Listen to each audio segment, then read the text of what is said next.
This is Paul Turner, the Immigration Barrister at Imperium Chambers. Thank you for tuning in. If you have an immigration problem, please get in touch with me and I'll do what I can to help. Well, obviously we now know that the flight to Rwanda did not take place and some £500,000 of the taxpayers' money was wasted, which could have been more usefully spent. Whether this is related or not is a matter for you to decide, but Priti Patel may drastically alter the modern slavery laws that the Conservative Party actually brought in. Priti Patel's crusade against refugees and migrants continues, with news that she may be rewriting or even scrapping the Modern Slavery Act.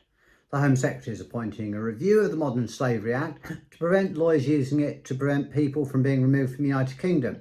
Surely that was the purpose of it, to protect people that had been slaves. The Modern Slavery Act, while not perfect, is one of the few pieces of legislation the Conservative Party should or ought to be proud of. It was championed by Priti Patel's predecessor as Home Secretary, Theresa May. One of the provisions in it, and this is probably what sticks in Priti Patel's throat, is that those that are found to have been victims of modern day slavery are granted up to a year's leave to remain in the United Kingdom. Whilst modern slavery claims are being processed, deportations and removals should not take place for obvious reasons. This is clearly not attractive to the current Home Secretary, who wants to remove as many people as possible and as quickly as possible. We have seen in the last few days the lengths to which Priti will go to try to remove people from the United Kingdom and send them as far away from our shores as possible. Priti Patel is said to be furious in which the Modern Slavery Act is being used and wants to see change, i.e. its removal.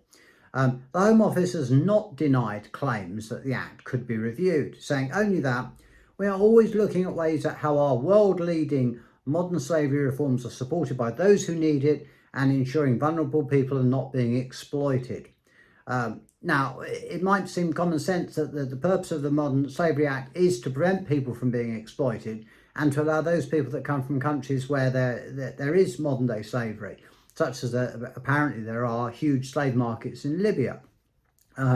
And so therefore the Modern Slavery Act acts as a filter and provides some protection for individuals that clearly have been trafficked to the United Kingdom for either labour or sexual work or an exploitation. This is modern day slavery is probably a greater evil than people that are desperate to try and get into the United Kingdom by any means that they can, and is something that needs to be protected, not reformed. And when this government says reform, it usually means against the interests of any migrants or potential migrants. The fact that there is the Modern Slavery Act does mean that people are given the opportunity of putting forward a case, and if they're found to be modern day slaves, then yes, they will be granted some form of leave in the whole. This is something we ought to be proud of, something we ought to be protecting, especially as the government says, on the one hand, we want to protect those that are being exploited, and on the other hand, seeks to remove legislation which protects the very people that are being exploited.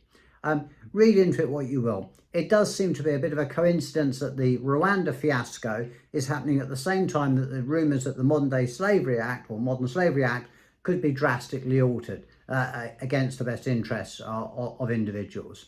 Another disturbing take on just how far Priti Patel has lurched to the right, but nothing surprising there. Thank you very much for watching this video. If you have any immigration problems, please get in touch with me and I'll do my best to help you. This is Paul Turner, by the way, from Imperium Chambers.